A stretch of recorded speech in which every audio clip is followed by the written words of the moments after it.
guys, my name's Ina and welcome back to my channel. So today we are doing a makeup tutorial on the look that you just saw in my awkward poses just a second ago. And actually for this look I did not really plan what I was doing. I did not know what I was gonna do. I was just inspired by the really colorful shades of my new palette, which is the Beige Cosmetics Eye on the 60s Eyeshadow Palette, and that is really the star of the show. Alright, so let's go ahead and transform this haggard face into the hashtag Barbie face. Let's go ahead and start. I'm starting with my Maybelline Baby Skin Pore Eraser, and I'm just going to put a small amount on the back of my hand because we don't really need a lot of primer, and we are just going to focus this on the areas where we have the largest pores and where we get oily easily. Now I'm just going to blend that out using my fingers, and I'm going to concentrate this on the areas where my foundation or concealer usually settles or creases, and when I reach the cheek part I'm just going to pat that in using my fingers to really blur out the pores even better. For my foundation, I'm using the Loreal True Match Super Blendable Makeup and the NYX Stay Matte But Not Flat Liquid Foundation. I'm just using a tiny bit of the L'Oreal foundation since I just need that to lighten up this foundation a bit. Now I'm just spraying my brush with a bit of setting spray to help make the foundation last longer. I'm just going to buff the foundation in using a flat top brush. Actually, this one is a powder brush from e.l.f. because I did not have any other clean foundation brushes. So we only applied 5 dots just to make the look more natural. And then if you want to add more coverage, just go ahead and add another layer exactly where you want it. See? And then to blend the second layer out, I'm just using stippling motions to get the most amount of coverage that I want. See how much more natural that is instead of caking up the whole face? And I'm also going to blend that down to my neck and jawline and to my ears as well, since we don't want to have any line of demarcation on our face. So now we're going to move on to our brows, just to give the foundation some time to set. I'm just going to brush my brow hairs in place using a spoolie, and I'm using a brow powder to fill in my brows for today. I'm just using this one from Avon, and I'm just using the brow brush that was provided in the brow powder itself. I'm starting in the middle part of my brows, and I'm just going to follow the natural shape of my brows. Once I reach the tail, I like to apply the powder with a heavier hand, just because I have a lot of sparse areas on the tail of my brows. Now when I reach the inner part of my brows, I just like to apply the powder with a light hand, just so that my brow game doesn't look super strong and so that it looks a bit more natural. And then when I reach the top part, as you can see, I'm just using what was left on the actual angled brush. And I do this because it gives it a nice, natural, and gradient effect, if you know what I mean. And as per usual, after doing my brows, I like to brush everything with a spoolie just because I think that it makes it look a bit more natural. Wink wink! Now I'm using this brow tint from Dolly in the shade Mocha, I believe, and I actually scraped off most of the product on the actual rim of the tube. And that is because I don't want to put too much brow tint on my brows because it would just make it look super fake, if you know what I mean. And I just apply this lightly, directly on the brow hairs, not on the skin. And I always like using brow tints because they help match my brow hairs to the actual shade of my hair. And it also helps my brows stay in place for the entire day. Alright, now that we've spent about 5 minutes doing our brows, we can go ahead and set the foundation. I'm using the Nichido Final Powder in the shade Creamy Glow, and I'm first tapping that all over my face to really lock in and seal that foundation. And afterwards, I'm just going to buff that out using a powder brush just to get a really nice seamless finish. Now I'm going to open up my new palette, and as you can see from my face, I am very, very excited to use this new palette because it's very colorful and I love it. And I had quite some trouble figuring out how to open it, but as you can see, you can actually reuse this plastic thing because it is attached to the actual palette. Alright, now we're going to prime our eyes using the e.l.f. Tone Correcting Concealer because I did not have my primer with me as of the moment and I was too lazy to get it. Okay, so I'm going to blend this out using a synthetic brush. And now moving on to the star of the show, the palette.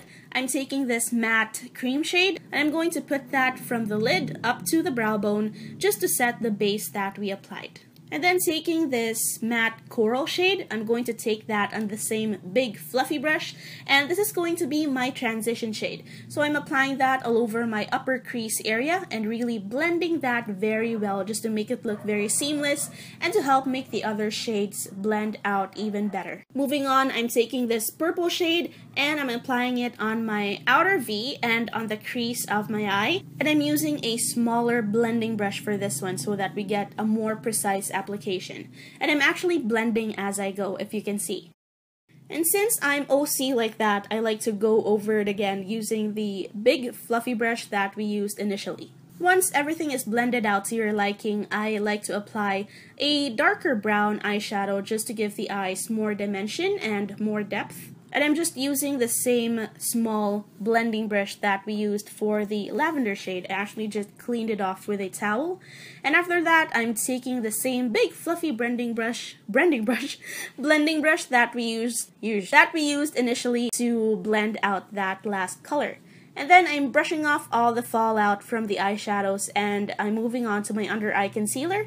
I'm just using the same e.l.f. tone correcting concealer and I'm applying that from my under eye area and dragging that down to the sides of my nose. This will really help just brighten up the under eye area without making it look super highlighted, if you know what I mean, or super fake. And it will also help highlight your face a bit and not look super Kim Kardashian-y, if you know what I mean. And to balance out the lightness of the under eye area, I also applied some highlighter, or some concealer rather, on the middle part of my face. And of course, I'm going to set my under eye area and I'm just going to use the same powder that we used all over our face. And I need to do this, I need to set my concealer or else I will crease like a bee.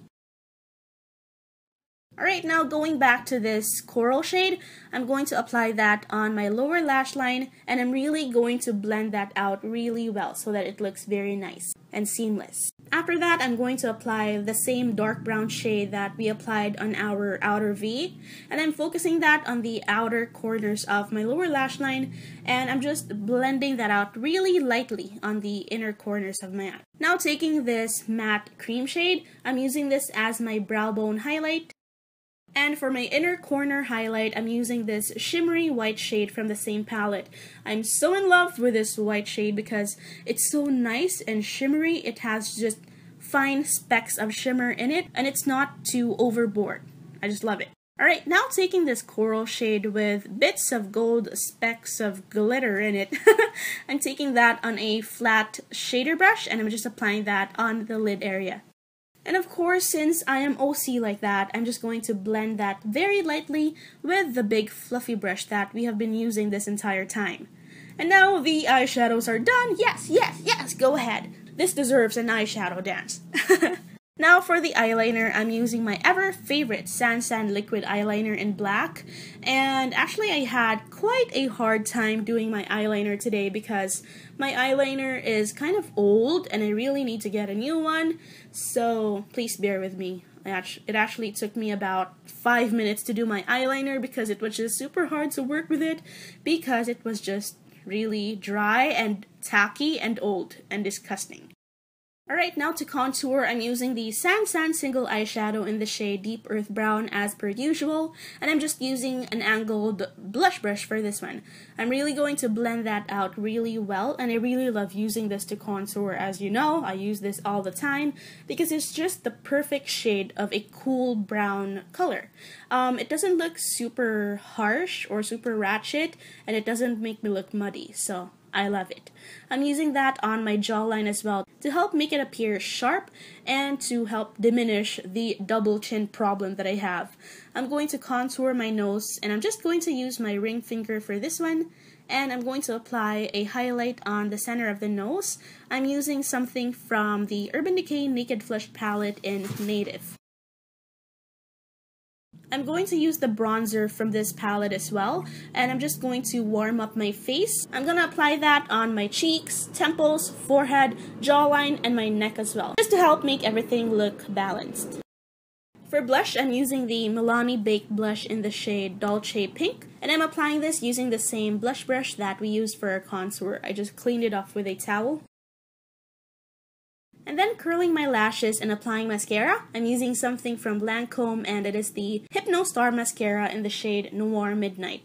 Since I don't feel like applying falsies today, I'm just going to coat my lashes with about 2 coats of mascara just to make them look very long and voluminous, and I'm just going to coat my lower lashes with 1 coat of mascara. I've talked about this mascara in a favorites video not so long ago. The reason why is because the mascara makes applying lower lash mascara just very easy because it has a very skinny wand, and I love it.